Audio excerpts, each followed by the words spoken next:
Selamat pagi, saudara-saudara sekalian. Hari ini tanggal 5 Juli, hari Sabtu, tahun 2025. Saya Yahya Wijaya menyapa saudara-saudara sekalian dalam sapaan dan renungan pagi GKI Salatiga. Mari kita awali dengan doa. Terima kasih ya Tuhan untuk hari yang baru. Pimpinlah kami dan sertailah kami agar hari ini dapat membawa banyak berkat dan kami dapat merasakan kasih sayang Tuhan dalam hidup kami. Amin. Saudara-saudara, sakit adalah pengalaman setiap orang. Sejak lahir kita sudah berjuang untuk tetap sehat. Protokol persalinan dan program vaksinasi dibuat untuk melindungi kita dari serangan penyakit. Di masa tua, ketika tubuh kita menjadi lebih lemah, tetap sehat semakin terasa sebagai sebuah perjuangan. Artinya, tanpa berupaya, kita tidak dengan sendirinya sehat. Saudara-saudara, Mazmur 30 menggambarkan perjuangan Raja Daud yang sering berada dalam situasi yang berbahaya. Sakit, penyakit, dan bahkan kematian kerap mengancam hidupnya. Tidak jarang ia merasa bagaikan telah berada di dunia orang mati. Namun, pengalamannya menunjukkan bahwa ketika berjuang melawan sakit, penyakit, dan bahaya maut, ia tidak sendiri. Tuhan Allah yang ia percayai selalu menyertai dia dalam perjuangan itu. Mazmur 30 ayat 2 dan 3 menyaksikan doa Daud. Tuhan Allahku, kepadamu aku berteriak minta tolong, dan Engkau telah menyembuhkan aku. Tuhan, Engkau mengangkat aku dari dunia orang mati.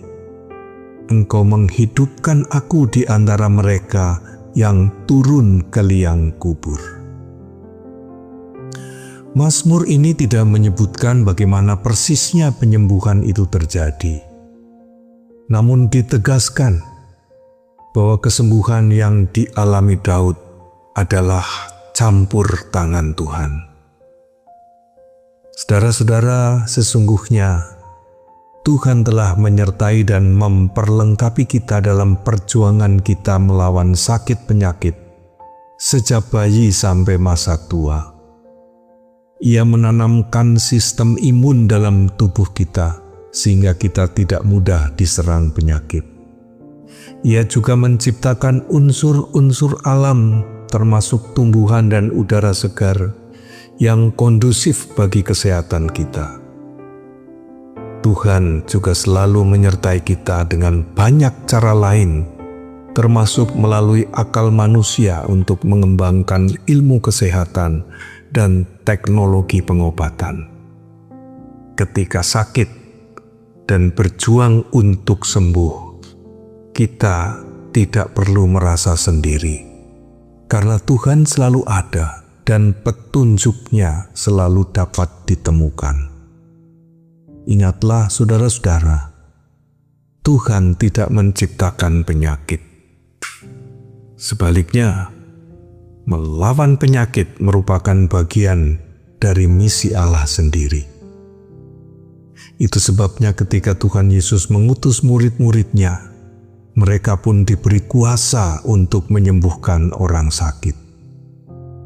Injil Lukas pasal 9 ayat 1 dan 2 menyaksikan Yesus memanggil ke-12 murid-Nya, lalu memberikan tenaga dan kuasa kepada mereka untuk menguasai setan-setan dan untuk menyembuhkan penyakit-penyakit.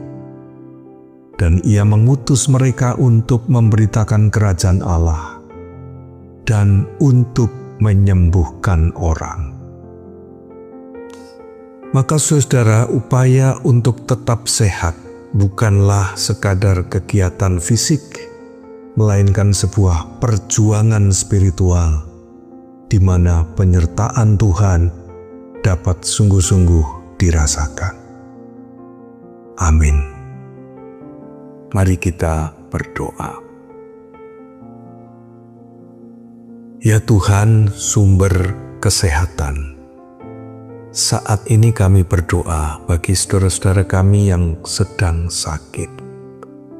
Berilah kepada mereka hikmat untuk mengenali petunjuk-Mu demi dapat menemukan cara penyembuhan yang tepat. Kami juga berdoa ya Tuhan untuk mereka yang merawat dan mengobati orang sakit. Berilah kepada mereka tenaga dan kuasa, seperti yang diberikan kepada murid-murid Tuhan Yesus. Kami juga berdoa untuk gereja-Mu. Jadikanlah gereja-Mu sebagai komunitas yang sehat, komunitas yang mendukung penyembuhan dari sakit dan pemeliharaan kesehatan. Dalam nama Yesus Kristus, Tuhan dan Juru Selamat kami, penyembuh yang agung, kami berdoa. Amin.